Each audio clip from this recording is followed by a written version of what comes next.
district, you know the Pope listens. Dynasty, our religion, for the blokes missing. On all of these trades, on all of these plays, on all of these grades. By the end of the day, y'all getting played. So, what you gonna do next? Try to fill up that flex? Send the homie a text? That trash offer's the best? You try to make it complex, then they text you back, now all of a sudden they don't make any sense?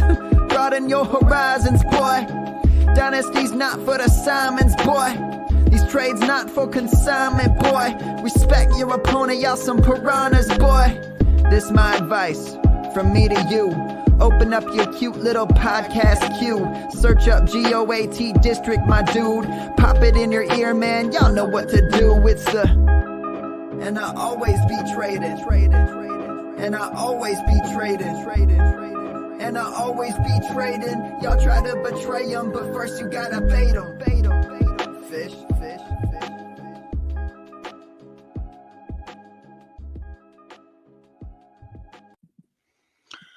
All right, here we go. The maiden voyage. They were setting sail. Welcome to the Commissioner Evaluation Series of the Go District Podcast. This is something I've always wanted to do.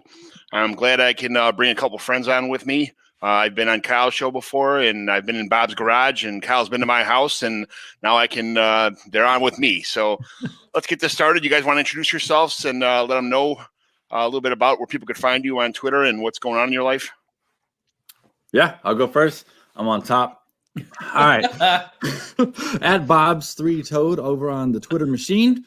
And right now, that's the main place you can find me. The YouTube channel's a little quiet because it's in the off season and I don't have a lot popping on there. But always down to answer fantasy football questions, life questions, and generally just BS over on Twitter. So feel free, hop on by, give it a follow. It's good for you. I'm Kyle August, host of the Fantasy Football Smackdown. Had a big show today. You guys check that out. Announced that the Smackdown is going to be a part of the Dynasty Warzone Fantasy Network. So bringing the Smackdown pod over there to that feed.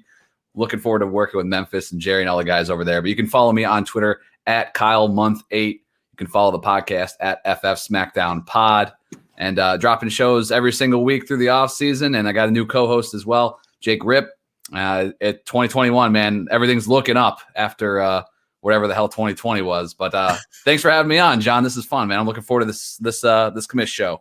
Yeah, you're one of my favorite shows. I retweet all your shows because I find them they're awesome. I love what you do. I love the change up right now with your new guest. I love the old guest too. That Seth is pretty cool, but change is good. Change is not a bad thing. It's always look forward to. So I'm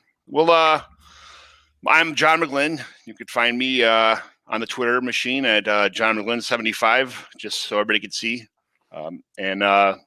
This is what I do. I like doing commissioner stuff. I like evaluating people's teams, helping people out do trades. Commissioner stuff too. Just looking through your rule book. I have this manifesto, as my friends call it, and it's pages and pages. Kyle's we started a home league here. Kyle is just by the Naperville area. And we went through probably 2.5 months of combing through a rule book, and we had to vote on every single rule. And there's 17 articles, and it was terrible. It was and there was 12 people chiming in about why this needed to change and where to put this at and why we should have it this way. But it's everybody knows the rule book in and out. Everybody knows every article of the rule, and there's nothing better than being a league and being corrected by someone in your league saying, "Hey, this is this. You said this, you said that." When you have to explain the rules and you catch yourself later in the year, it's kind of like, I commission a bunch of leagues, but when people can catch you, or tell you like, hey, we need to do this, or it's this time of year, we have to implement free agency in 2 weeks because it says in Rule 7, Article B/7 that this is the date. It's awesome when you got help. It's almost like having 11 other helpers in your league. So he's not kidding, folks. And to be honest, like we were going through that rules. I commish 7 or 8 leagues, and I have a constitution, right? It's not a manifesto level, but like when I joined this league with John, I was like, holy crap, this dude is like, he's got it all in here. And I was like, there is no way we miss anything, right? Like everything's got to be covered. I think it establishes the average shoe size of your team. Like you have to be within, like the thing's crazy, but sure enough, there's always stuff that comes up. John does a great job as the commissioner of that league, keeps it lively, keeps everybody in line. We got a little rowdy group there, but man, it's a ton of fun. But John, as you're doing this, man, I know you're just getting back into the flow, hosting a podcast. You got to make sure to introduce yourself as John McGlynn, podcasting listening champ, because I don't know if there's a dude out there who listens to more podcasts than you, man. It's crazy. I always enjoy the support when I hear from you, but you do a great job in the community, really, putting stuff out there for people to find. And I know I appreciate that as a follow of yours. I'm the Illinois State podcast champ. I can't. I don't know what's going on in the rest of America, but nobody else listens to more than 52 podcasts like I do in Illinois. As far as I know, you taught me a dirty secret. You taught me a dirty secret, and that's I can only handle 1.3, 1.4 speed of playing the podcast back on the pod player. After that, it's too chipmunky for me. But man, you can really cut into some shows that way. So is that how you do that? Is that how you do that, man? So Bob, when I was in Bob's garage doing a show probably 6 months ago, maybe even a year ago, I don't remember when it was, but Bob was listening to these shows, and I said, you got to put it on 1.3, 1.4, I do it at 1.5 on Apple Podcasts because that's all they allow you to do. And then you get plus 30 for the commercials, and so you can get through our podcast in probably about 20, like 34 minutes if you do it, with skipping the commercials and going at 1.4. So I could burn through tons of them. And I work 4 on, 4 off, 12-hour rotating shifts. So I have nothing but time. And even on my days off, I'm sitting in the kitchen, doing dishes, doing laundry, driving the kids, sitting, watching kids sports and with my podcast in. So I have nothing but time, try to take notes as much as I can. But it's, I love podcasts. I love just hearing what I love every day. So it's just something I love to do. And it's I'm so happy that every day you find another podcast. There's another guy. Like I said, there's people everywhere that just you just pop up, and that's how I start these leagues, local leagues, with people around me that are into fantasy football too. So, anyway, back to the show sheet here. All good. We got you off track already in 7 minutes. It's like Dan said last show, we're chasing rabbits. That's just kind of what we do. But when did you guys start playing fantasy football? Redraft, dynasty, and how many leagues do you guys commission? I think you already answered that, Kyle. So for me, 6 years ago, redraft. I think I might be off by a year, but it should be 6 years ago, redraft. 5 years ago, dynasty, and then 4 years ago, started commissioning one league, then add another one the year after that. So I'm only commissioning 2, and I should only be playing in 4 to 6 next year, which is well down from 14 2 years ago and 7 last season. So keeping it, I like keeping it, keep it tight. I'm in I've been playing fantasy football for 15 years or so. I remember I remember Marvin Harrison getting me a catch at the end of a Monday night game and to get me into the playoffs, that type of thing. Like I've loved it ever since I stumbled upon it. I haven't been playing as long as some people. We had computers when I started, but man, it's my passion. I love playing, makes the game a lot more fun. I commish currently, I believe 8 leagues, something along those lines. I definitely respect. I'm in leagues that John commissioned. Like I said, I'm in leagues that Bob commish, and they're solid. I mean, these guys definitely do a great job keeping everybody organized, keeping everything straight, where there's no question. So I try to make sure that my leagues run like that as well. But I really do enjoy it. It helps when you have good league mates too that understand what you're going through. I've had a few people that just are there to raise hell, but you deal with them but other than that, man, you're just there to just make sure everything's running smooth, not going off the rails. But yeah, man, it's been a while, but it's every year feels like the first year when you're playing fantasy football. I was always a redraft guy, and I always said, I'm not joining that dynasty stuff. You know how much work that is, And now I'm in dynasty, and I'm going to be in 0 redraft leagues next year because I love dynasty so much. I'm kind of done with the redraft thing. It just seems like it's a horse race. Like you just hurry up, you draft, and then you got 13 games to try and get to the finish line. That's. It's so fast and it's over with, and it's almost you got to just start from scratch. And when your team sucks or everybody gets hurt, it's nice to have a fresh start. But yeah, I'm just kind of done. The dynasty thing, I can see the evolution of your team building up, and it's like you're a GM, instead of just a participant. So I love it. Sure. But I've been playing since '97, and dynasty probably only about 5 years now. But it's I'm all in hooked on the dynasty thing. So what's your favorite host site for fantasy football? I'm going to roll most of my stuff's on Sleeper or Yahoo. Actually, most of it, I think, slipped away from Yahoo. Yahoo's a good alternative to Sleeper, is what I'd probably say. And then my favorite is Reality Sports Online, which is an auction dynasty because it's just solid, amazing. It's another world, another level. It's all out craziness. But for general stuff, Sleeper and then Yahoo. Yeah, I hate them all. No, man, there's good and bad things about everything. Like, I wish I was a MFL master in my fantasy league. Like, I feel like there's so much cool stuff you can do on there. But at the end of the day, like, I've moved the majority of my leagues to Sleeper. It's free. They can pretty much do everything you want. They have some really cool functionality that I didn't even, I kind of stumbled across. Like, I'm in a league this year that we're going to be doing we're doing a rookie draft, and then we're doing like a supplemental draft that's built right into their system. I really like their draft boards are really easy too. Like we did with all the COVID stuff last year, we had a draft and instead of purchasing a draft board where everyone's going to be touching everything, right? We were able to pop Sleeper up on a desktop view, throw it up on a projector, and they have like a draft board just like, anything else. You don't have to go find anything extra. So I would say Sleeper is probably my favorite just from it. It's relatively easy to use. They keep up with the updates and things. And now that mascots are gone, it's just climbing up my host site rankings. Yeah. Right. I got all these damn cookies though. I don't know what to do with them now.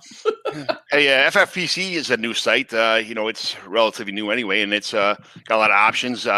I was MFL, being a commissioner on MFL for the first time and trying to set all those settings. It takes you a year or two to really kind of get into it, but the options are endless. That's MFL's like that. Sleeper, guys who are on cell phones like myself, it's just such an easy. I'm in construction, so I don't have the luxury of being on a desktop or in laptop.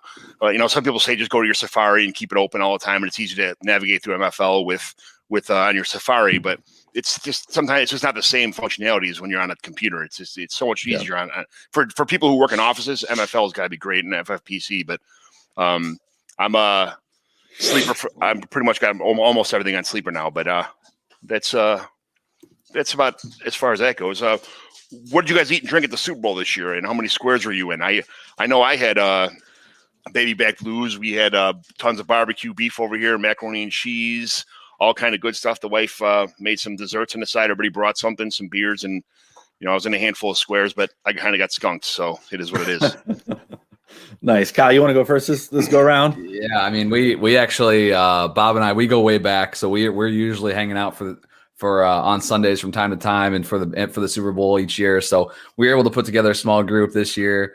So we had a good spread going. We had some meatballs. We had Bob's spicy sausage dip. There it is. And we had some other taco stuff, but of course the creme de la creme was the corn dog casserole that I brought. It's top notch. It's grade A. It's what you want. So yeah, just ate some good food, enjoyed some cold beer. And as far as squares go this year, usually I'm in like 3 or 4 different ones. Nothing crazy. Usually like, maybe $50 a square. But because I wasn't in the office, like for work, I just wasn't around anyone that was usually running those things. So I played some DraftKings, placed some bets over there this year since it's legal in Illinois. I did okay. I hit on a few lucky ones that I lucked, but I put like all my good bets that I thought were for sure things on all the Kansas City, leaned heavy there and didn't work out. So I didn't get all my money back, but I got most of it. And hey, it's just, you're playing for fun, man. I always look at it as like you're paying for the fun. If you win anything out of it, that's great. Bonus. But that's kind of how the Super Bowl went.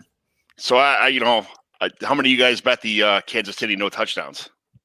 No, no, I didn't know that was an option. Yeah, there was tons of options. Yeah, it was. I think it was like 65-1 or something like that. It was crazy, but yeah, I didn't either. There was a fat guy touchdown bet you could make, and I didn't even look at it. I was just like, yeah, that's funny. But then the lineman for Tampa almost freaking won. Oh, there it is. There's a hat comment. We just talked about this in the beginning of the show. That Kyle's we both wear White Sox hats. Kyle's is a little bit more extravagant than mine, but that's awesome. It's like -7 degrees out here right now, man. I know. I'm in Studio 1329, also known as my garage. I know how cold it is. I'm telling you, if this was a summertime show, we probably would have been in your garage for this show or my garage or something like that. But now it's 7 degrees with a foot of snow outside. We're hermited in right now, so it is what it is. But yeah. So all right. Well, we got some current events going on right now. We the Stafford Goff trade. Anyone who listens to podcasts in February has already heard all the news about this trade. I'm a Jared Goff fan. Kyle, I know you had big aspirations for Jared Goff last year. I think he does okay. I mean, I think the guys are pretty much the same quarterback. I get people say that on Twitter, and you get roasted for it. The Stafford and Goff stats are pretty much the same. I mean, I don't. How do you guys think about that whole trade with the 2 first-round picks and a 3rd-round pick? I think it's easy for Stafford. I think it's too soon to tell for Goff, for me, because you don't know what Goff's going to be surrounded by. You don't know how hard they're going to try and run the ball. Who comes back, who doesn't come back, who they pick up in free agency. So there's still a lot of wiggle room with Goff to see what happens, to me. Yeah. Stafford has a good little cast around him, so that's kind of nice, and he doesn't mind chucking the ball. So yeah, I think Stafford is like, kind of what Goff has been, maybe with, plus 10 to 15%. I think it's not monstrous, but I do think he is just a better, he can push the ball downfield more. They didn't do that with Goff, for whatever reason. So maybe they do that a little bit more with Stafford. I like from the standpoint on Goff, like I'm trying to still try to scoop him up. If he's in Detroit, the weapons, like Bob mentioned, are complete unknowns. They have no one under contract right now at receiver. It's Hawkinson, Swift, and then who knows? So there's some question marks there, but that defense we know is going to be horrible this next year. So I think he could still be a top 15 quarterback, and super flex, that's still valuable. So I know I know John put him up on the block, put Goff on the block in our league. I offered him a trade. I was hoping, I felt like it was pretty fair, but didn't pull the trigger on me now. You good for Hawkinson. Yeah, I got Hawkinson and Goff, so I'm pretty happy about that. I don't think Kenny Galladay's coming back. It seems like he wants nothing to do with that team anymore. So, yeah, that's probably a moving on up, moving on out kind of thing. But it is what it is. Patrick Mahomes having turf toe surgery. He looked pretty mobile in the Super Bowl, getting chased, and almost every time the ball got snapped. I saw a nice little clip today. Somebody put on the internet. I forgot who it was. Somebody put on Twitter. It was a bunch of kids joking around saying that every time the ball got in his hands, the refs were throwing flags at him. The people were tackling him. Like every time the ball touched him in the hand, he's running around. And, the amazing things he did with the ball, running around, just trying to make things happen. But you can only do so much. That defense was crazy. Yeah. Tampa Bay's defense was all over it. I mean, they gave him zero room to do anything with. Yeah, that definitely kept the fireworks from going off. I mean, it was never close. You never felt like they were ever in it. And you tune in to watch Kansas City because at any moment, anything should be able to happen, right? And it just didn't on Sunday night. So it's it's crazy. I'm not sure they've ever played that bad, and it just came in the biggest spot. Yeah, absolutely. If he's healthy and mobile, what's the chance of the Chiefs getting back to the Super Bowl and getting rolled again by the Patriots next year? I mean, by the Buccaneers next year. I'd watch it. It's gonna be tough for them to get beat by the Bucs when they're getting beat by the Cowboys. So whatever. I thought you were gonna say by the Bills. That's what somebody was talking about at work today. The Bills. Yeah. In other news, the Raiders would rather trade Marcus Mariota than Derek Carr. I don't understand that. I mean, it's the GOAT. You see, he came in one game this year and he tore. Did you see the stats on that game? Why would you give it Mariota? Get out of here! I say you throw both guys in the same deal. Oh man, yeah. Let me get a 2-for-1.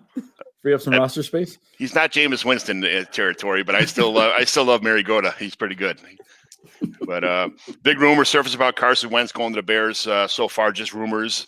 Rumorville. Nobody knows where Carson Wentz is really going, but I don't know. What do you guys think about if he comes to the Bears? What do you think about that? Didn't they literally say they weren't trading him like 2 days ago? People lie. Oh no, everybody lies. Yeah, no, I get that. We're definitely not trading him, and the rumors are flying around pretty hot and heavy. But I don't necessarily know if I really want to see him here in Chicagoland. But same type of thing with what we just talked about with Goff. Like things are up in the air with here. Are the Bears' best weapon? Allen Robinson's a free agent. So what do they do with that? They have to address a lot of things on this offense. They need some weapons around no matter who's here. If Wentz is in Chicago, I think it's an upgrade for the Bears. I'm not sure that, how much of an upgrade, but it's worth a shot if they can swing it, I guess. But don't give up 2 firsts for him. That's for No way.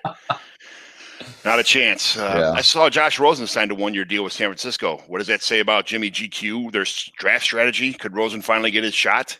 in the NFL is if they fail on the quarterback sweepstakes out there, do they just roll with Josh Rosen then, or they try and find somebody else to make Josh Rosen just a permanent, a nice backup to a quarterback? My Reality Sports Online roster hopes that Mr. Jimmy GQ is just fine there in San Francisco. Not that he's done much worthy of a contract, but on his own anyway. There's some good receivers in San Francisco. I just wish somebody would go. They're not stretch the field receivers. They're just little tough guys. They're not traditional receivers. Is what the problem. Yeah, they're all just like boxers almost that catch the football, and they catch the ball and they make things happen all the time. So you don't need somebody slinging the ball on the field. Just get these guys open, get on the ball, and let them do the work after. So I would love to see Rosen there to get a chance with some decent offense anyway. Mm-hmm. Yeah. So. Finally, where's Aaron Jones going? And when he's in Miami, how much better is he going to be in the aqua and orange? Well, there's your vote. Okay. Kyle?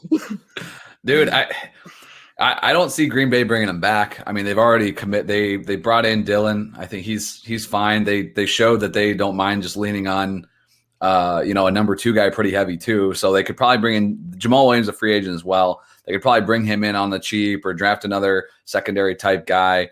So I think Jones is probably on his way out. I haven't looked at all the cap situations, and obviously where there's openings as the running back position, Miami is definitely one of those places.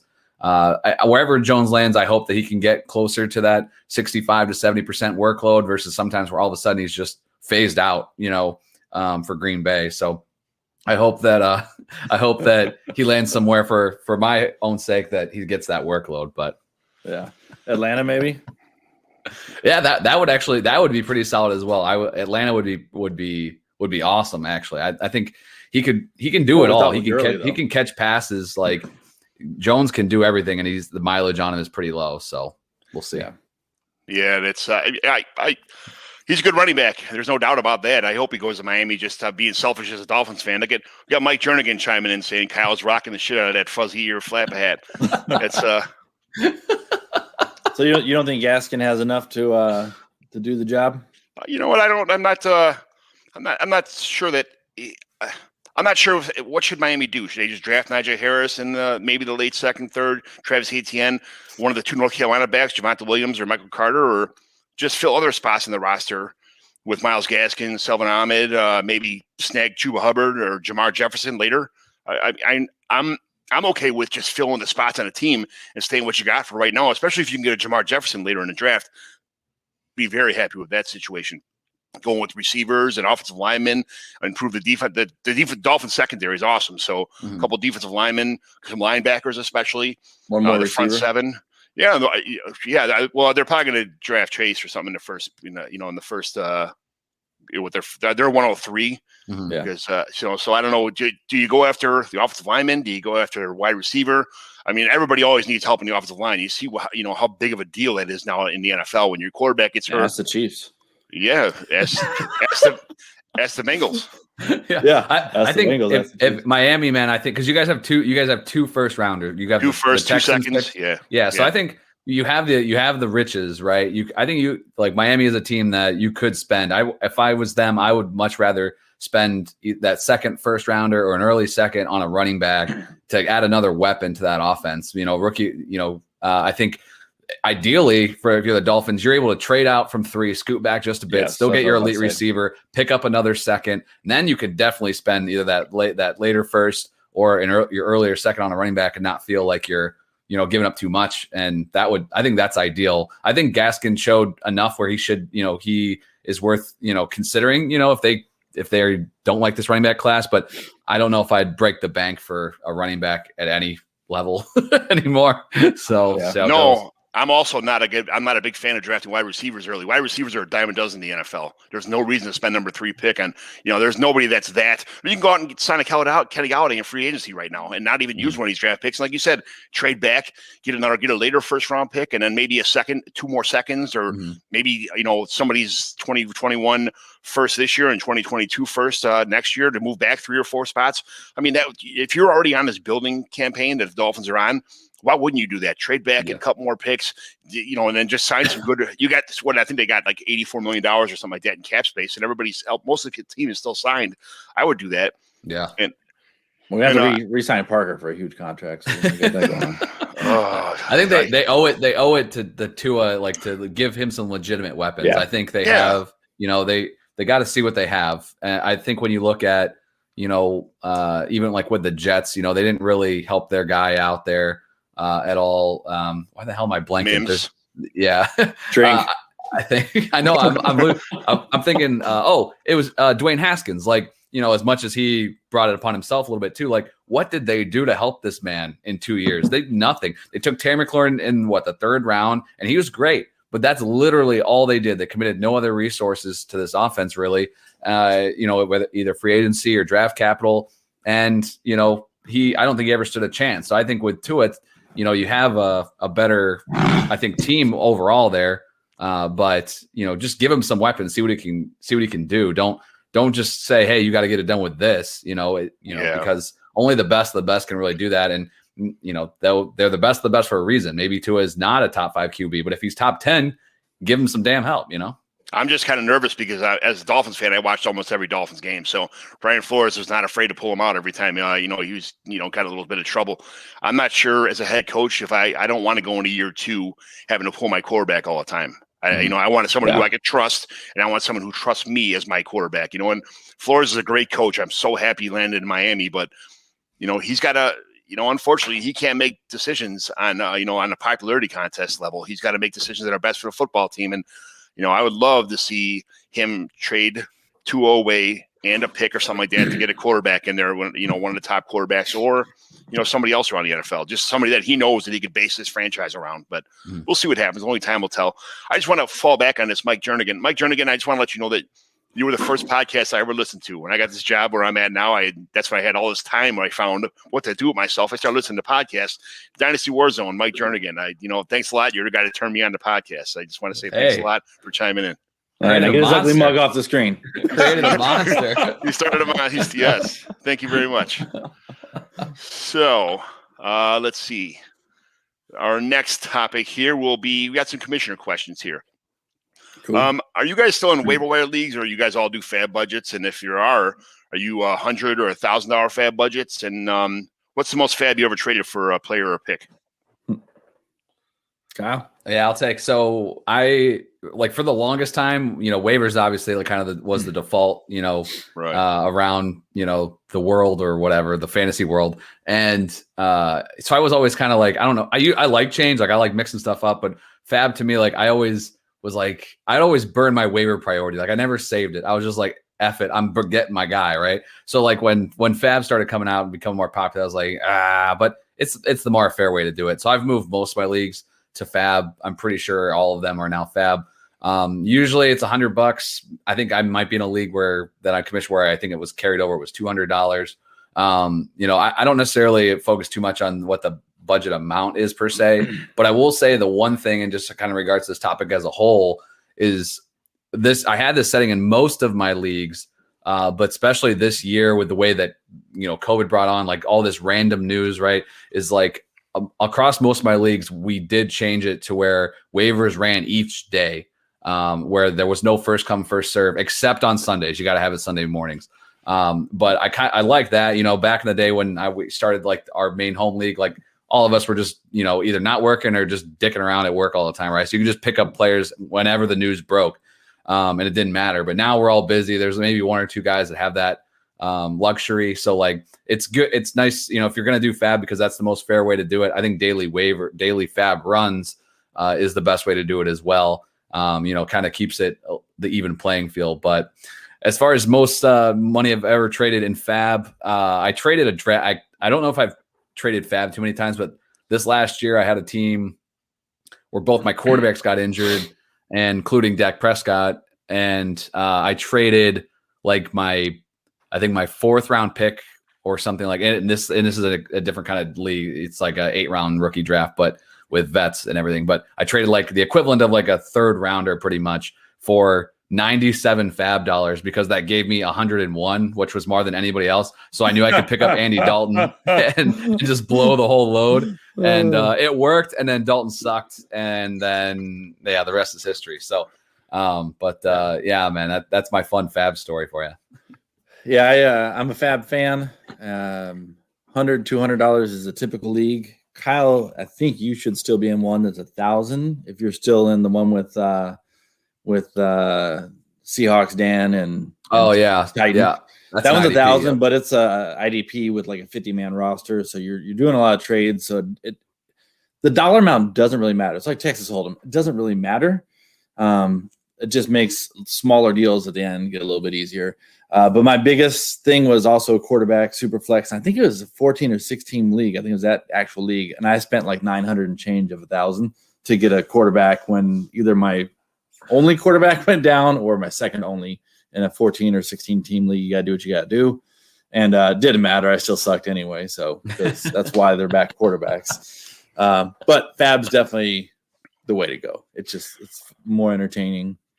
The reason I brought up the $100 or $1,000 fab budget, because up to me, that's kind of the same thing as scoring system with a second decimal point. It just, instead of, people could say, oh, it's only 10%. What's the difference? Well, instead of people betting or bidding $10 or $11, now it's $113 or $114, so those $1 or $2 can make a huge difference when somebody's bidding on $1,000 fab budget as opposed to only $100 budget, or some people only have $50 budgets. Yeah. I think that little bit of that extra decimal point on the extra, 113, 114, 117 is just such a decision. It's when you lose by $1 on a $172 bet, you're like, son of a bitch. Yeah. I think the one thing for sure is like, I would say you got to have more fab dollars, especially if your league for whatever reason doesn't allow $0 bids. Garbage. But I'm in some leagues that do that, and like that just freaking sucks. So I'm like, okay, now I got to make sure I save this little tiny pot over here so that I can just add some freaking guys, which is annoying as hell. So always allow $0 bids, but I do like that point, John. It makes sense, that gives you a little bit more strategy, when you have more dollars, for that. So I think that's a great way to put it, man. So tell me about how you schedule your guys' off seasons and you're after week 16, your league parties, awards, draft, lottery. That's what, we do. Kyle, you're in my league. We do a draft lottery party. I'm just looking for dates right now for our league. Get together, have a couple beers. A lot of most of the places by me are open. So I have a bingo ball set. There's 100 balls in there. We shake it around, depending on 1 to 6 for the max points for it in our draft. That all depends on how many chances you get in the lottery, in the draft lottery itself. And that determines pick 1 through 6 in the rookie draft every year. So it's a way to get together and we talk about the rules, say what needs to be changed. This year, we're going to be talking about our taxi squad and how we're going to implement that, make sure we have all the rules down pat. I'm going to bring a couple suggestions of copies of other people's taxi squads. We'll vote on stuff and get that through. And then, that's when do you guys open free agency, trade, stuff like that. How is your offseason work in your leagues? Yeah, I think the main thing like you mentioned, like after week 16, like I think it starts right away. Because the one thing, a lot of things are fresh in people's minds, so the one thing I like to do is first thing you always got to do, even though it doesn't really impact anyone but you, is I go through and I'm making sure that the financials for all those leagues are settled like right away. Like I'm pretty sure I paid out all my leagues within the first like 2 days after the season ended because I wanted to make sure that money was to them.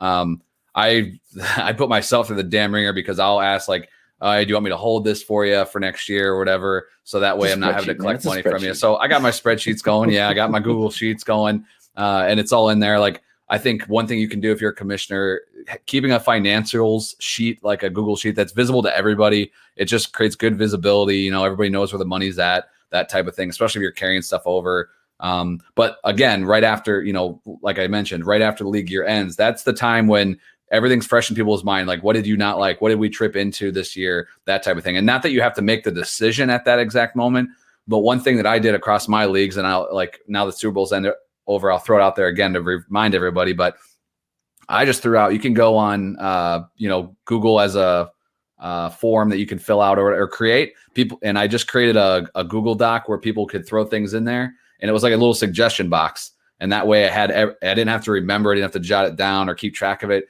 Everyone just submitted whatever they wanted. And then that way I have a nice little list for when we go to whatever our league meeting is or however league rules are decided in that specific league. And I even threw like my own stuff in there. Like as a commissioner, I'm like, I don't want to figure out this, or this. Like I had a league where that I inherited Constitution, and I didn't and one of the things that we've always done apparently is in a lot of my leagues, like there's a like a 5th place game or whatever. And that 5th place winner usually gets pick 7, right? Or the equivalent. But in that league, for some reason, it was backwards. Like if you won that game, you actually got a worse pick, right? So it was like, oh shoot, that's what it is. That's how we've done it for whatever reason, just never got brought up. So like as a commissioner, I threw that in there right away. So that's some stuff that I make sure to do like right after the season, because you don't want to lose track of that stuff, because it's hard enough to remember what happened, a month ago, let alone a year ago, right? So those are some big things that I like to do right away. And I'd love to, one thing that I would like to do, I play in a few different leagues with guys locally that we have, there's some crossover, right? So I think sometimes it's tough because when you're trying to get people together for your leagues, it's like, oh, not everyone can make it, like for a league, right? But I think what I might try to do next year, once all this crap is over, is with all this COVID stuff, is just throw it out there, and I'm like, hey, I'm having a party for like an awards banquet thing for like these 4 leagues. Anyone who wants to come can come, right? Probably still going to end up with like 40% attendance at best out of any of your leagues, but I got some leagues where multiple guys are in it. It would make sense. So that's kind of how I like to wrap the year up. Generally, is try to establish those things sooner rather than later. I put out there for the questions. I usually don't get nearly as many, so I usually have to start inventing questions. And then as we get closer to season and turn to voting time, which we usually do voting at the drafts, put them out there again. A lot of chirps, a lot of times. And then I'm like, okay, here, I have these 5 things I want to propose. And then we vote on them. And then some dumbass during the season, what do you mean? I'm like, you voted on it or you didn't vote on it. You can shut up now. He's not talking about me, for everybody listening. I abide by the rules. He knows who he is. So anyway, I will say this though. So I run 2 leagues. One's a friends and family league. It's a very competitive league, even though it's a free league, and one's like the Capology League. And unlike the 2 of you gentlemen, fine gentlemen, and I think I'm a pretty good commish, I don't actually keep a rules book.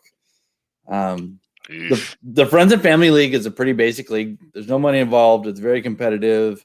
It's pretty straightforward, just off the standings in there. There's no real tricks to it other than the reverse order for the draft next year where you compete for that. And we've done it enough times that people just get it, right? And then I post the hell out of it. I keep it, and it's in our Facebook group. So, like, there it is right there. That's where you're playing. That's where you're picking. So it's not like I made it up. And then the other league, Reality Sports Online, has most of their rules and things in there. So it's like you can't really trick it too much. I don't know. So you can try and bend the rule, but I think it's pretty tough to do. The problem is I play nothing but home leagues, and these guys known each other since, like I said, since like kindergarten. They know every shady trick in the book. They know how to. I'll trade you this. If I didn't have rules set up on every single thing, I'd get buried. And if I had a suggestion box, it would be filled up. It would be filled up with a whole bunch of stuff I couldn't read on the internet. That's right. So yeah, I definitely get. I do. That happens to me. Maybe not as much as it might happen to you, but like I get because I'll put in there like, I'll put your name, with your suggestions. So if I have questions, I can go back to you, right? That's that's my honest like presentation, right? And then there's always some asshole that goes in there and is like, tells me off or tells me to go F myself or something. And then like under name, it's like, screw you, right? Or something. Yeah. I'm like, so you get to weed through those. Phil McCracken and Seymour Butts are the biggest contributors. Sign someone else in the league's name, but coming from someone else's email. Yeah. There you go. When do you guys like, I wait to do the rookie draft. I don't know how people do the rookie draft before the NFL draft, but I usually wait about a month and a half, 2 months after the NFL draft, let it sink in, let people do some research, see where people land, and let them absorb a little bit. and then do a rookie draft somewhere, around June-ish time, and then about 2 weeks or 3 weeks after that, that's when we'll do our draft, and then I'll open free agency 2 weeks after that, because at that point in time, you got to get down to your 30-man rosters. That's what almost every league I'm in has 30-man rosters. So after the draft, after our rookie draft, wait a couple weeks, open, then have the cut down to 30-man rosters, and then give everybody 2 weeks to kind of sort through who everybody dumped, and then open free agency then a couple weeks before the actual season starts. What is your guys' timeline for that kind of stuff? Yeah, I'm in so many, I'm in a ton of leagues. I'm in some leagues with people that are also in a lot of leagues. And if you play, I know John, I loved listening last week, even though I'm in one of your leagues, right? So I loved hearing of all the stuff that you do, and that all your leagues are locally. You don't draft online, it's all, I love drafting in person. As many leagues as I can get in person. I'll create a damn league if I can, just as an excuse to get people together. I did it last year, 2 weeks before the season. I'm like, we're starting a dynasty league right now. And we did it. Right. But for me, I know I have so many online leagues and everyone's always chomping at the bit. It gives me a good excuse then to kind of delay the in-person ones, not a ton. Usually I shoot for as close to the, towards the NFL draft as possible, but usually ends up being maybe 2 weeks, maybe a month. But if it's an online league, I don't really care. It could be the next day. I don't like drafting before the NFL draft, but even the day after the draft concludes, I'm good with that. But if it's in-person ones, that kind of gives you, a little bit more time to get things prepped and scheduled and those types of things. And so generally most leagues I run, and it can be a pain as a commissioner sometimes, but leagues that I run, we actually expand the rosters by a certain amount. So 3 or 5, or usually it's 5 players. And then that you kind of have that extended roster through, the equivalent of the preseason. So usually we open free agency right after our rookie draft is over. I don't like having it open, throughout the entire year, because then when actual NFL free agency is happening, things are changing so quick or whatever. These guys weren't rostered for a reason. If you wanted to speculate on them, you should have picked their asses up, 3 months ago. So right. I don't mind it being open early, as early as right when the rookie draft concludes. But again, you got to make sure everything's in line, right? That, everyone has an equal shot at putting their fab bid in there. Everyone's aware that it's opening up, because the worst is when something happens and all of a sudden people are just picking people up randomly, right? Before everyone else even knows that waivers are open. So you got to do a good job as a commissioner communicating that, make it very clear when that starts so everyone gets a free shot, because that is the worst situation. Because then everyone that made those pickups when maybe they weren't supposed to, well, now everybody knows who I'm going after. It's just avoid that. Yeah, the one dynasty I run, it's the auction league with the reality sports online. So we have 2 rounds of rookie drafts, and we just do it basically the half an hour before auction starts, which is usually the last week or 2 before the season. Get all those ACL tears out of the way and things like that. And with it being 30 minutes, it's hard to get people together just to do that. And it's online, but we're sitting in a room like a bunch of dweebs, throwing stuff at each other and, enjoying cocktails. So it's a good time. I would say the one thing I've would love to do, and it's really tough to do for in person. If you get a really good group, I haven't found the perfect formula yet. So if anybody out there has one, let me know. But I've always wanted to try to find a way to split the draft up, make it another event, right? I've heard of leagues where you do 2 rounds in Day 2 drafts, and then 3 rounds in September, in August, right? Something like that, where it just kind of adds more of, milestone events in your league. Because most of the time it's rookie draft and then see ya, right? Maybe end of the year party, maybe the rookie draft the next year. So if you got a ton of leagues, maybe you don't want those more events. But for me, sometimes it'd be this would be cool, even if we, if we get, 75% of the people for each one, mixes it up, gives people a couple opportunities. For me, I'm going to be at both. So more excuses for me to leave the house and hang out. I got an awesome wife who doesn't, she lets me, and my kids are older now. I got a 24, a 19, a 17, a 16-year-old, and they're kind of, only 2 of them are in sports. One's in college and one works he's got his own place. But I got a lot more free time now. So the wife's like, get out of the house. I'm staring at your fat face, get out of it. So I'm good, man. I can go out whenever I want pretty much. But, if I could suggest anything to people, I get in all these live leagues, because these home leagues and live leagues, because I go on the internet and look around for like, when I see somebody that's interesting, I'll look and see where they live. Please put your name, your location, like, Illinois, Texas, Indiana, by location, because the other day I'm talking and I found this play to win P2W fantasy, and I'm trying to start another live league. That's our now. boy. But, yes, Yeah. exactly. So I get in this message with him, and I'm like, hey, I see you're in Illinois. Where do you live at? He's like, I live in Plainfield. I'm like, hey, so do I.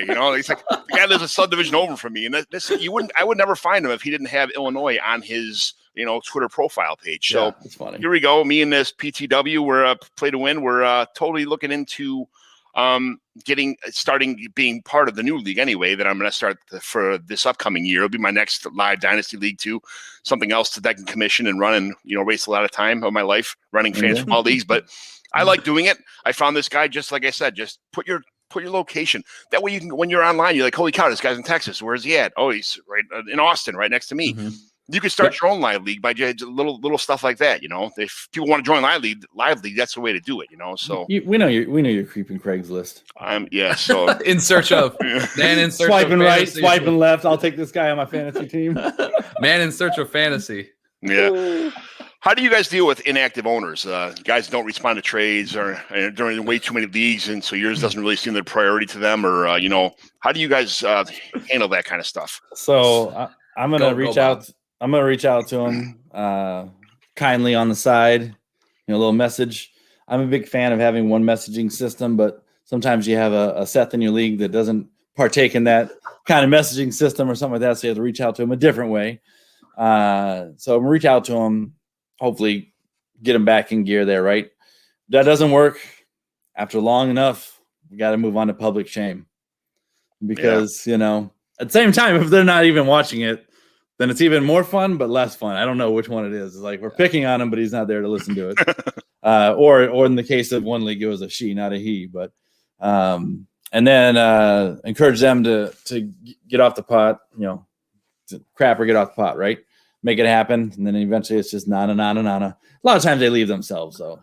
You usually don't get someone who's just that inactive that it's like, sorry, I was having a kid, or I was doing this, or I was doing that, and usually they get over themselves and get back into it. Life happens, life changes, things like that. But usually they'll just they'll fade out. I actually talked to a guy in one of our leagues, Kyle, yesterday or last week, and he's like, I was talking, I'm like, hey, when's the draft? I'm like, oh, it's last week.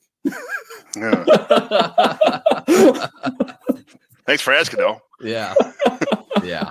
It's like, for me, man, I have a few leagues where I have these guys that, usually there's, and everybody probably has this, like there's a little core, right? Where like there's at 5, maybe 6, maybe more, but like there's like a core of guys that are like super always talking. And just because someone isn't as active in a chat doesn't necessarily mean that they're not, active in the league, right? Making ads, hopefully at least responding to trade offers, if not making them.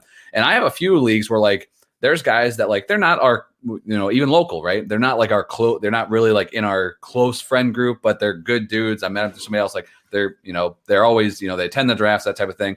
But like, I know I'll reach out sometimes like, hey man, just kind of checking in, making sure things are good, making sure you're coming back this year. And he's like, and they're always like, yeah, dude, I love this. I love this league. And it just surprises you. Sometimes you're like, oh, okay. Like I would feel like an asshole if I kicked you out because you're not like chatting enough. But for me, man, like I'm usually pretty lenient as long as people are, staying up with it. But from that standpoint too, I also don't have any patience. Like I don't need you in the damn chat every day. And I don't, but if you're not making any moves or you're not responding when I'm asking for people's feedback on stuff, there's been leagues I'm just like, you're gone, and then I did that 2 years ago in a league, never looked back. The guy messaged me, like weeks later. He's like, oh, when's this league going? I'm like, oh, we already did it, man. You're out. Like you didn't show up to something or whatever that was mandatory. So, balance it out. Don't be a prick about it. But for me, man, like people should want to be active. You shouldn't need to encourage them. So, I think a nudge or two is fine. But if you see, rosters with holes in it, for a starting lineup, that's a huge red flag to me. Like I do not have any tolerance for that. Yeah. You could not put a single message in the chat all year. I don't care. But if you don't set your lineups, or make an effort to show up to events at least, every other year type of thing at the absolute worst, then I got to question where your commitment's at to the point of fantasy football. But, come on, you want people involved. Jernigan drafts 2 hours for a draft. I know. We have a league that Jernigan came, that league that Bob's talking about. We're all sitting there with our computers, right? Jernigan literally drive. I think it's like 4 hours, dude. Like he drives from Detroit all the way here for Detroit, that draft. Right. Yeah. And we got people in the league like that are always like, I don't know, I might be late. And we're always like, listen, Jernigan's ass is driving 4 hours to be here, and you can't drive 20 minutes and be here on time. Like, so the public shaming thing is always a good route too. Yeah, look at James the Brain, R.I.P. James the Brain, Brainiacs.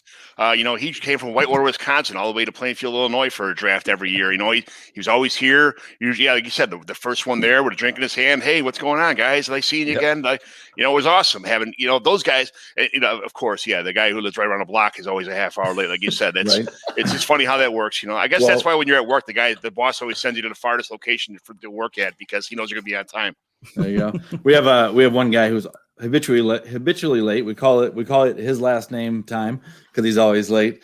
And so in one league, it's keeper league, and we made a rule. We voted in while we were waiting for his ass for 20 minutes. We voted in for next year that if he was late, he lost his keeper. So you get 2 keepers. Oh, yeah, and it's like he had Lamar Jackson for like the 14th round, or one of those type deals and something else. And so he sent his wife as a proxy. 4.5 hours. Hey, no, not 4.5 hours. 4.5. There we go. Jernigan. Sorry, Jernigan. Sorry. There we go. Quit driving like a grandma. Yeah, I think, but that's you. You mentioned the proxy thing. That's what I've had people do that. Where they send somebody on their behalf or whatever. Yeah, right. Like, that should be what you do. Like you should be looking at this. And I think this year, like I know I've been in the past where I've had leagues where like it's mandatory everyone's at the draft, right?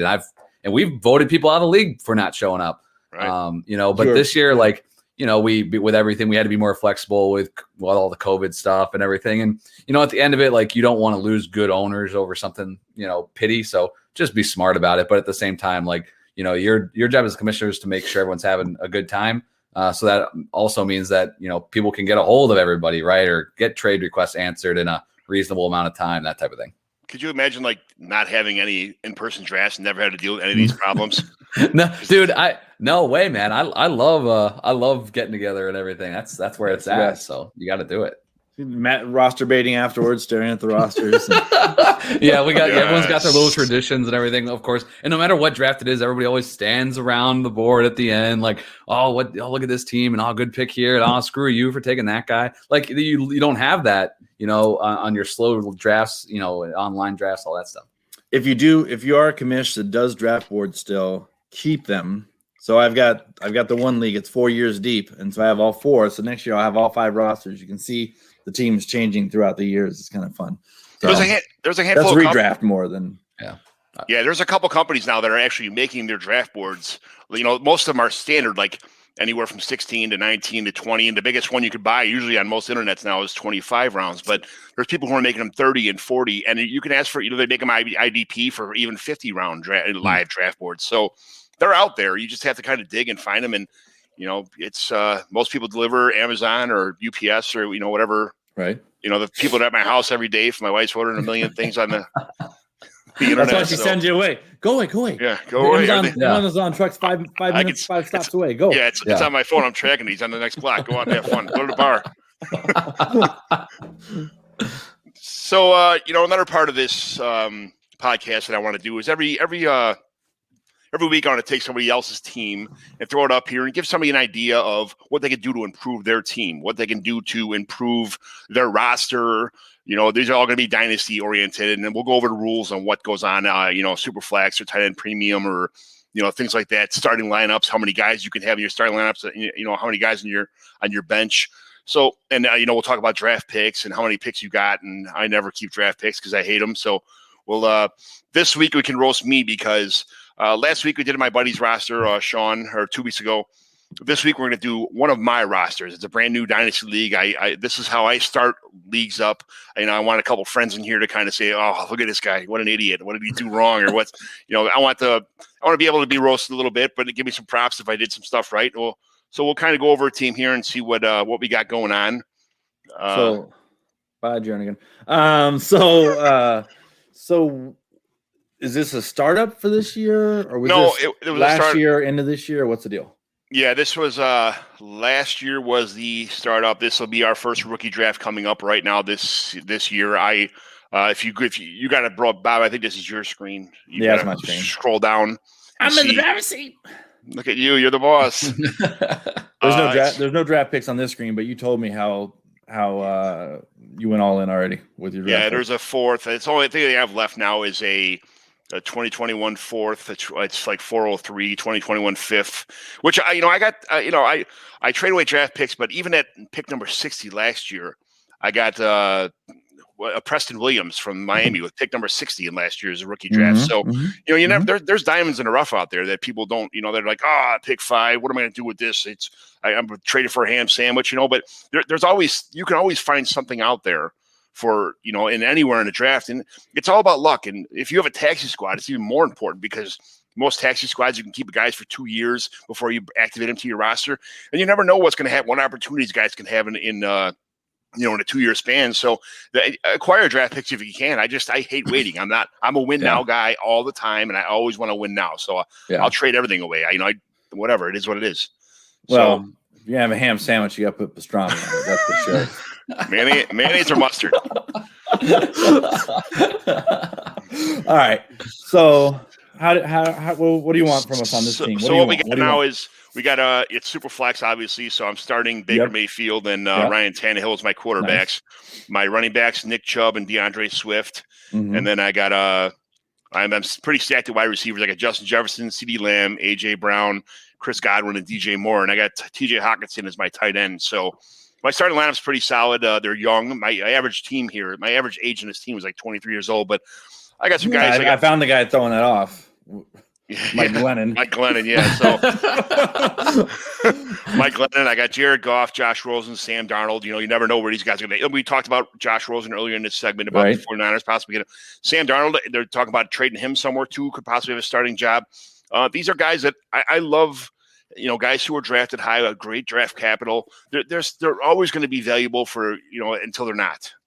At some point in time, you have to get rid of them. But, I kept Rashard Penny from last year's draft, even though he was hurt. He might be somebody, if something happens to Chris Carson this year, your Penny could walk into a starting role. Later this year, because Chris Carson is if they don't re-sign him, who knows what's going to happen in that backfield.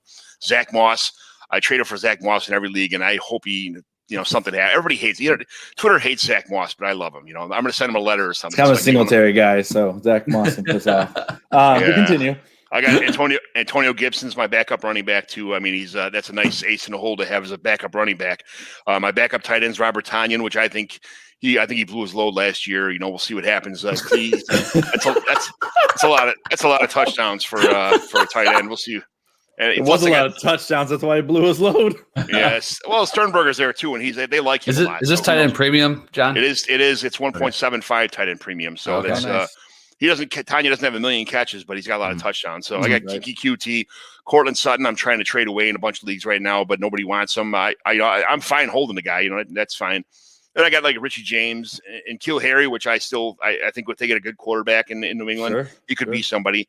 Darius Slayton, who kind of had a slump season, but another guy I wouldn't mind holding.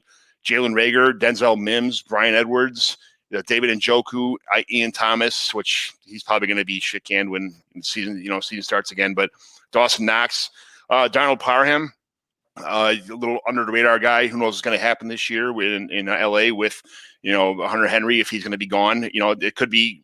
Parham's pretty good. He's huge. He's like 6 foot.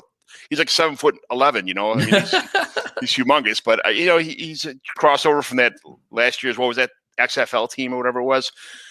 So I mean, he's very mobile for a big guy. So you never know what's going to happen with him. And in my IR, I pretty much kicked everybody off. I got Bryce Love and Isaiah Hodges, which he'll probably be gone too. But Bryce Love, I mean, he was touted. He was right next to Saquon Barkley as a great prospect coming out. I think his knees are a little bit, obviously tore up a little bit, but he could come in. If Gibson get hurt and he gets an opportunity, it's nice to have a handcuff like that, just, with somebody who's talented with, that can come in and possibly win that role. But like I said, my draft picks, I got rid of them all. I traded a bunch of 2022 first for DeAndre Swift and, 2022 first and second, I think, for Swift. I traded away and Who was it? I got Justin Jefferson in a trade with draft picks included. I try to get as young as possible with talented players. So I'm this Chris Godwin, DJ Moore. I drafted them so early because I love them. And then this year they both kind of, that Chris Godwin on that offense, he's just a piece of it now. He's not the main guy. And DJ Moore, I mean, he's an excellent receiver. He actually had better stats than he had his rookie season. But he's just not a touchdown guy, but he'll get there eventually. These guys are both 23 and 24 years old. As for flex players, I think I did pretty good on this team. What do you guys think about it? Running back to me definitely seems like a need. Not that you don't have it filled, but you got bye weeks. Running backs never get injured, so you don't have to worry about that. You got Rashad Penny as your backup, Zach Moss as your backup, definitely as a backup. And Antonio Gibson. Okay, that's fine. So I don't know if I'm going and trading to get running backs, which is the tough part because you can't afford them. Especially since you already traded away all your draft capital. And do you really want to pay up for them anyway? I might be targeting some under the radar guys this year and next year, maybe with my picks. That might be an option there. Maybe one of these backup quarterbacks for a decent running back, but then the shelf life is completely different if they both play it all out. So quarterback's decent, or it's terrible depending on who plays and if they play or not play. So I'm not trying to be a jag off. I mean, Tannehill and Baker Mayfield. All right, that's cool. Mike Glennon, no. Jared Goff, probably. Josh Rosen and Darnold could pull out to be fine, especially in a super flex. Or they could be a backup for $600,000. It's, kind of TBD, right? So I love your wide receivers, and you got plenty of good tight end work. Kyle? Yeah, I think as far as what I got here. So biggest need. So I think your team is obviously you're going for it now, as you mentioned. You're in win now mode. You've given up rookie picks. I think you did it the right way, giving up rookie picks for solid young value, right? Jefferson, Swift, those guys. I think it's fine to give away tomorrow for today, right? With those types of guys, you didn't go too old there. So the two areas I think Bob mentioned it. Your running backs, I think you're set. With Chubb, Swift, Gibson. I think what you could look to do is maybe kick around the league, see who doesn't feel good about their tight end, who might overpay for like a Tanyan as an example. I think you're right. I think that was his best season by far. It's I'd go see who has a lot of running back depth, see who has Melvin Gordon, somebody like that. Is he going to be an absolute stud for you? No, but you can get him super cheap. You have Gibson and Swift, for the long haul.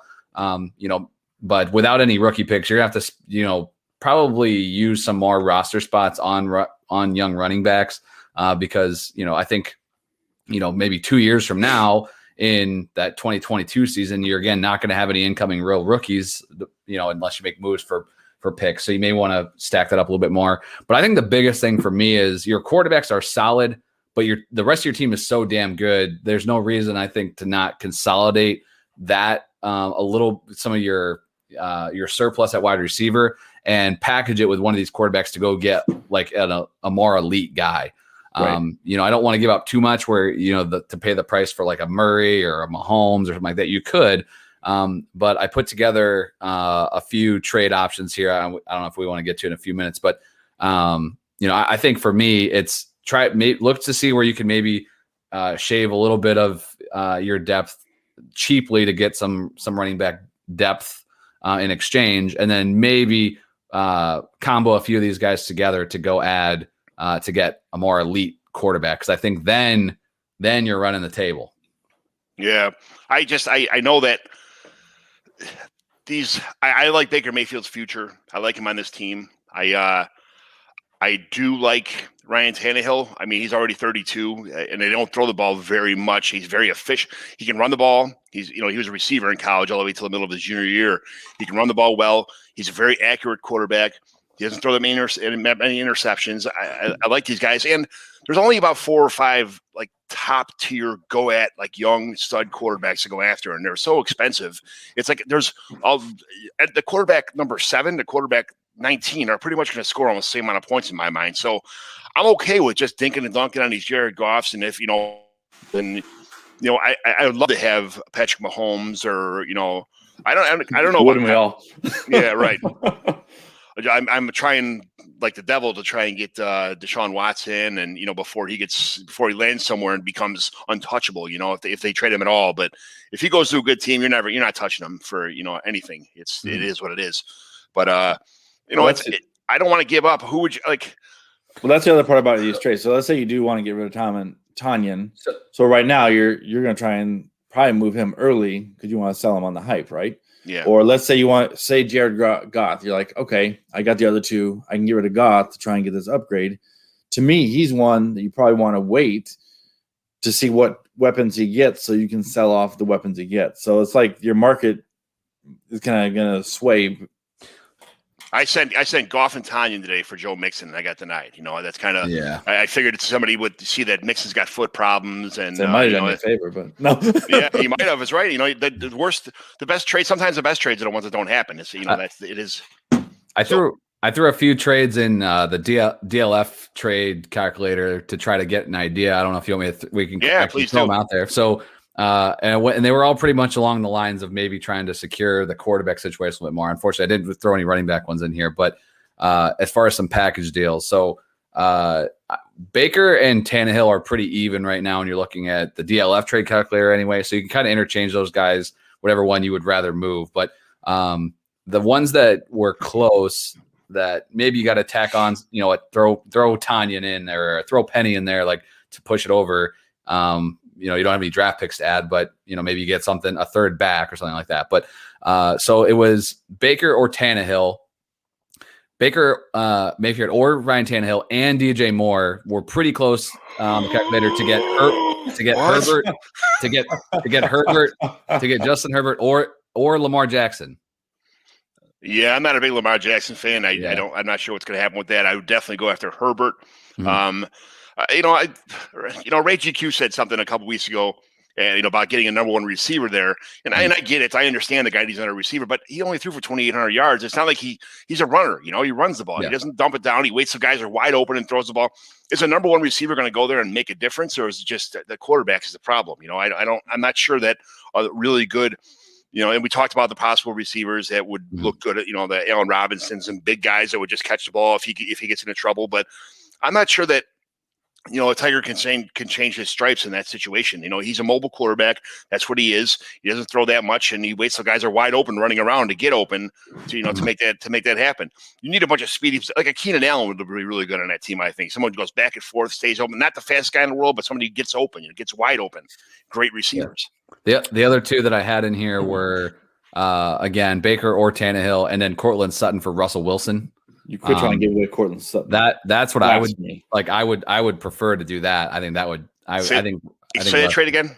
It was either again Tannehill or Baker. They're pretty much straight up even right now, and on the calculator or whatever. So Baker or Tannehill and Cortland Sutton for Russell Wilson. Did you hear Russell Wilson start complaining today about his contract and about his offensive lineman and stuff? And I'm like, I actually had him on a trade, but I actually sent him in a trade, and I started seeing all this stuff on the internet about him like complaining about he's sick of getting hit and his offensive linemen are under par. And I'm like, oh man, I took the trade away because I don't know what's going to happen with it. Is he going to start going into crybaby mode too? I mean, I don't know, but whatever. The last one I had, and this was for if you want something a little bit more secure. Because I mentioned it. And maybe I'm just not the biggest Baker fan, and I do like Tannehill, but in my opinion, I'm not sure that you have a QB1 here, which is fine. You can get away with it, but your QB3 then has to be pretty solid. If you wanted to get a little bit more security, the other trade that I put together that would work out as far as on the calculator would be Darnold and Rager for Kirk Cousins. I love Kirk Cousins again, but he's someone that I'm not. I think us as fantasy players love Kirk Cousins, but I'm not sure Minnesota loves Kirk Cousins. Mm-hmm. That's the only problem I see with that.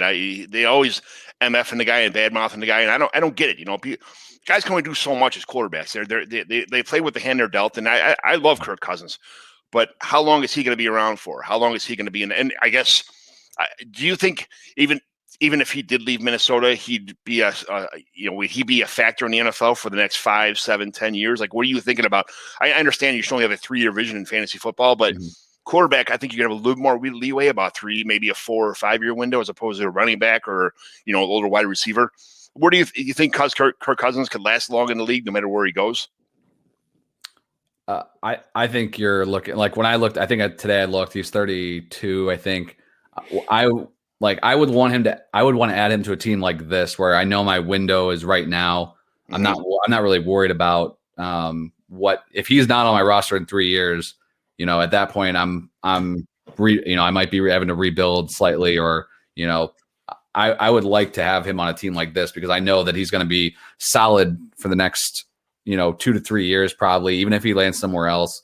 So no, I don't think he has like 5-year longevity, but I think for the next 2 to 3 years, I think he's going to be super solid. And I would feel much more comfortable with him than Goff or Darnold. And if you can, he can make that move, especially when, again, you don't have an elite alpha 1 at the QB position. Yeah.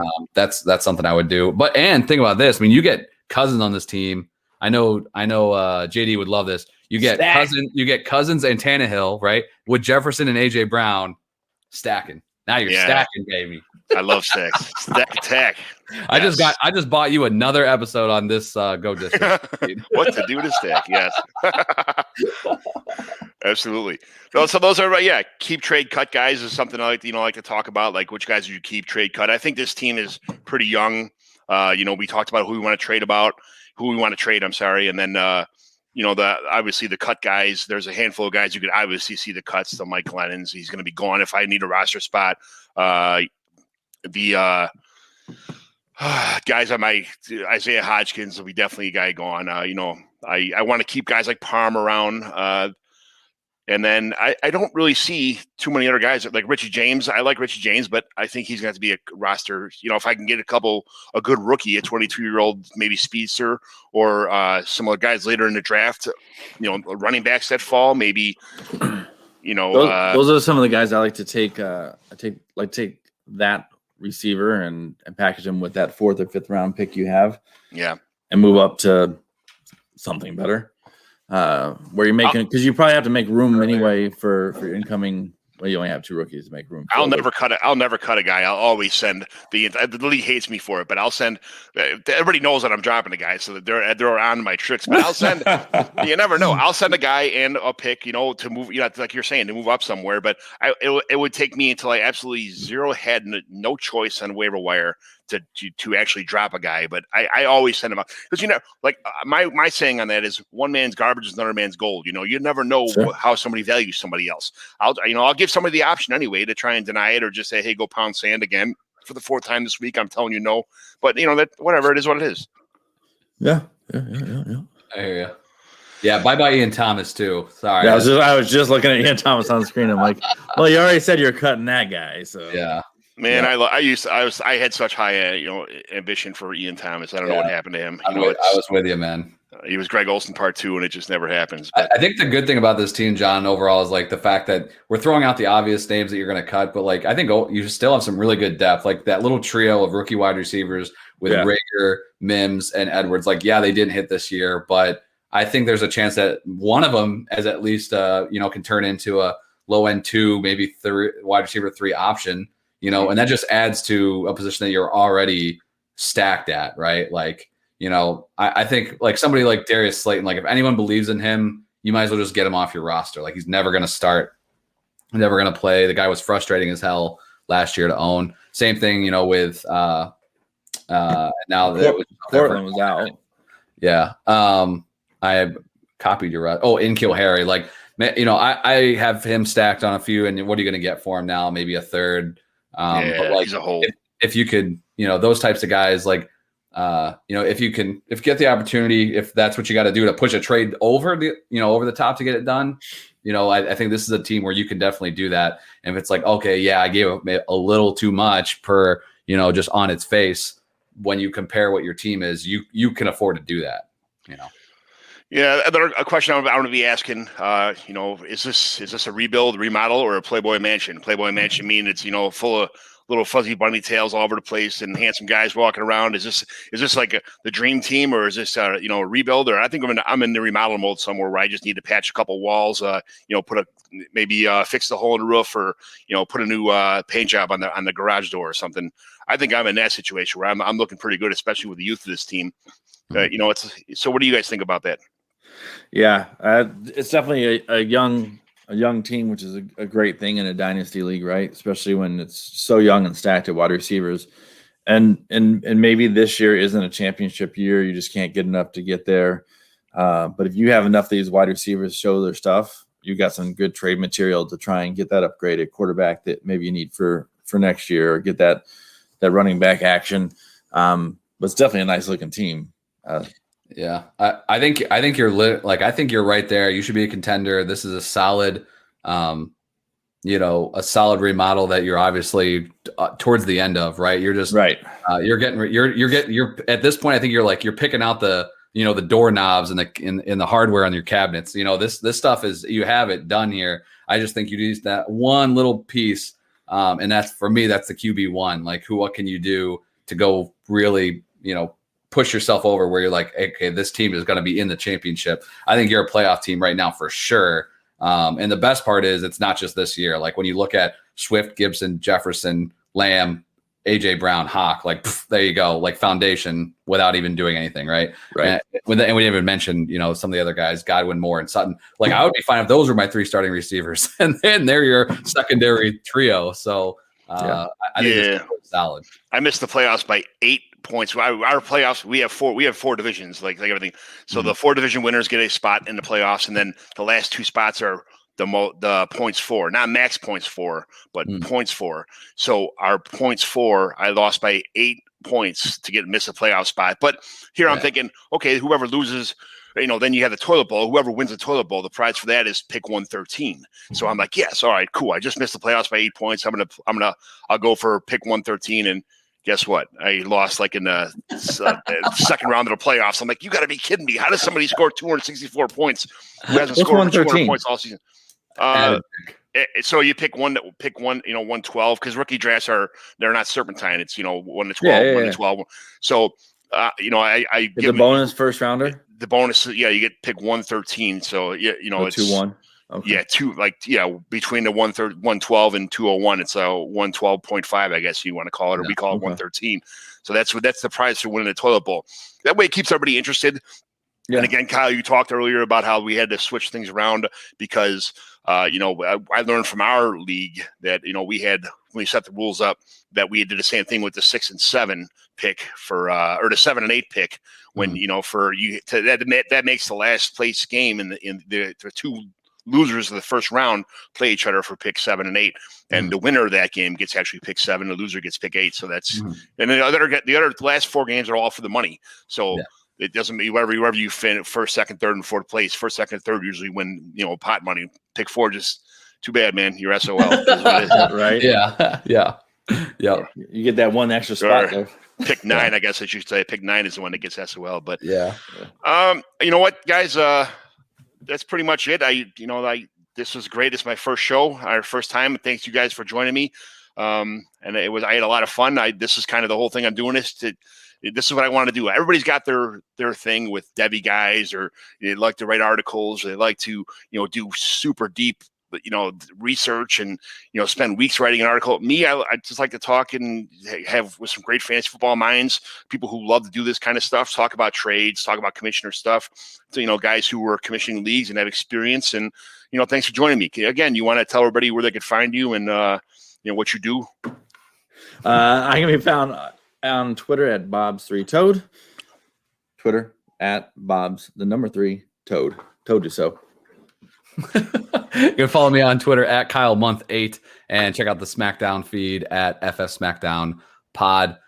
John, congrats, man. You are still 45 minutes shorter than the average GOAT District podcast. Shout out to JD and Dan. I love those guys. But whenever I see a show pop in my feed, like, all right, Ghost District, obviously it's got the badass logo, and I opened up podcast feed. I'm like, 158 minutes. I'm like, oh, damn. Okay, let's buckle in. But no, man, all good fun. And John, thanks for having us, man. This has been a blast. Completely appreciate it, man. I listened to the Go District podcast for, years, and here I am. I just inboxed one day, hey, you guys looking for somebody? I just, I like doing fantasy football stuff. And JD gave me the chance, and, I got to be on an awesome podcast with Dan and JD, and we got a handful of new guys that all have their specialties, making the brand bigger, making the brand better. And, here we are. And I'm just hopefully part of a team that makes this Go District, site awesome. And, thanks for joining me again, guys. And I'm John McGlynn at John McGlynn 75 on Twitter. And this is what I do. I do podcasts on the Go District. So that's it, guys. Thanks a lot.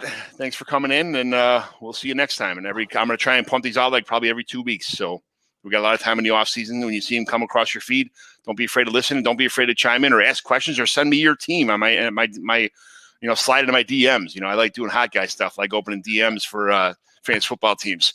So have at it, guys, and here we go. Be out. Thanks a lot.